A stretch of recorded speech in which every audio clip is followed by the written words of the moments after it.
Right then, Dakar 2026 is about to go into its marathon test, the first of two in this edition of the Dakar Rally. Let's have a little bit of a catch-up on what's been going on in the last couple of days and have a look at some of the headlines. And I am going to start off with the Fords, because the Fords are now in the car class 1 through 5, separated by 4 minutes. Mitch Guthrie takes the lead today, and he ended up picking up the scratch as well. Martin Prokop is 26 seconds behind Guthrie. Matthias Ekstrom rounding out the podium. Then it's veteran drivers Carlos Sainz and Nani Roma. Top 10's rounded out by two Dacias. Lucas Moraes and Cristina Gutierrez are going to be the leading ones for them. And then, somehow, we end up with a century for Serradori. The leading Toyota is in 9th. That's Zaid Variawa. And Nasser Al-Attiyah rounds out the top 10. There have been issues for all different runners over the course of today. Seth Quintero ended up losing an hour due to issues with a wheel. Elsewhere, when it comes to Toyota, you've got Henk Lattigan is now in 11th. Eric Gottschall is in 13th. Mikau is up to 14th. And João Ferreira in 15th. Toby Price down to 16th. And Guy Botterill 17th. He lost power steering yesterday. Sebastian Loeb, he's in 12th in the middle of that gaggle of Toyotas. But yeah, it's been big for some. Not all the Fords made it to the end though, because as a retirement today was Jordan Serdaridis with his co-driver Gregoire Munster. That was due to a crash. I think it was around kilometre 150 with the bikes, and wow, lots of incidents over the past couple of days. Lots of people being caught out. Lots of people caught out in the same place today in particular. Tosh Sharena was one of them, and yet is still third overall. 6 seconds off of second place, Ricky Brabeck. There have been issues for other runners and riders as well. Stefan Zvitko is out of the Dakar thanks to a crash and an injury sustained. Nacho Caneo in the other hero to Ross Branch was off his bike at a similar point in the test and managed to keep himself going. When you have a look at the amount of incidents there were today, you just really feel for the runners and riders. It's great to see so many of them still going and still pressing on. But it's been a treacherous couple of days in the Dakar. So it's not surprising there have been some people who've been having issues. Yeah, some of the Shercos are out. So Santolino Lorenzo's out, and Koitha Vital Harith is out, which I believe means that the Sherco of Bradley Cox is the only remaining works one in terms of entrance here.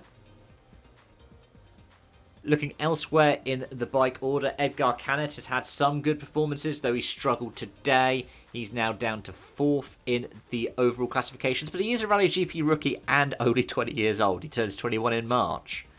Luciano Benavides is in 5th.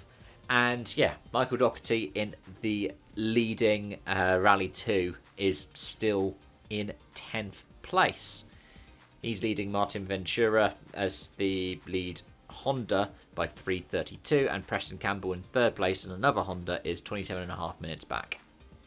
In the Challenger class, and we'll go through Challenger SSVs and trucks pretty quick here. Yassir Seydan now leads, but Pug Klassen ends up taking the scratch today. Dakar's official coverage said that means that she's the 5th woman in Dakar history to take a scratch. So good job for her picking up the win today.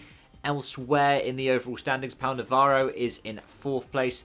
Cavaglacio and Pertigarini are down in 6th place. Pedro Gonzalez is just behind them. And then rounding out the top 10, Charles Munster, whose co-driver is a former WRC co-driver, Javier Panzeri. As for the SSVs, Brock Hager is continuing to lead. Gonzalo Guerrero is 43 seconds behind. Javier de Soltrite makes it 3 Loeb Frame Media Motorsports RSR factory entrants in the top 3. 11 minutes 7 behind, but 5 minutes clear of Carl Cheney in 4th place. Alejandro Pinto rounding out the top 5. And even then, when you look further down the order, you see some of the big names that you'll know from quads, SSVs, challenges over the years. Chaleco Lopez 6th, and Manuel Andujar in 9th. But even then, 9th place is an hour off the lead. in trucks, and it was Mitchell van den Brink picking up a couple of scratches. Lepry is close though, 1 minute off today, 9 minutes off overall, and is in third place. Maciek in second. There's De Groot and Zala rounding out the top 5. Not many other changes from the last time that we covered it. So, for example, Sugawara is still in 9th place and still within the top 10. But the trucks, historically, spreads out pretty quick. Top 3 is operated by 9 minutes, yeah, but then after that it's 25, 37, 54, and only 6 crews are within an hour of each other up at the front. I'll round it out by talking about the other categories. Original by Motul is still led by Emmanuel Guinness for 6:45 over Benjamin Mello, with Jose Pedro rounding out the podium and Jerome Martini just behind Pedro. Original by Motul is for people who are competing with the original Spirit of the Dakar. They don't have a full kind of bivouac tent and everything like that to try to maintain it. They are entered on the bikes that they're running, and they are entered by themselves. They only carry the spares that they can carry. It's the historic nature of the Dakar. And then in terms of other historic stuff, you've got the classics, which is scored differently. It's in terms of points variations, a bit more like regularity rally in a way. Maxence Gublin and Anthony Souza are currently leading that in the number 728, and because it is cross-category, they're driving a Land Rover Defender. Avoco Racing of Carlos Reisis and Christophe Marquez are in second place. They're in a Land Rover 109.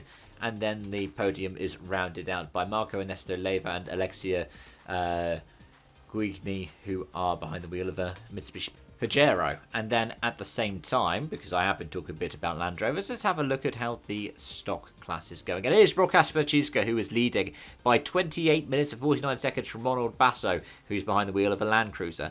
Mr. Dakar, Stefan Petterhansel, nearly an hour off of his teammate, but still in third. And all 3 defenders are still running. Sarah Price had some issues with, I believe, one of the diffs on the first stage of the Dakar.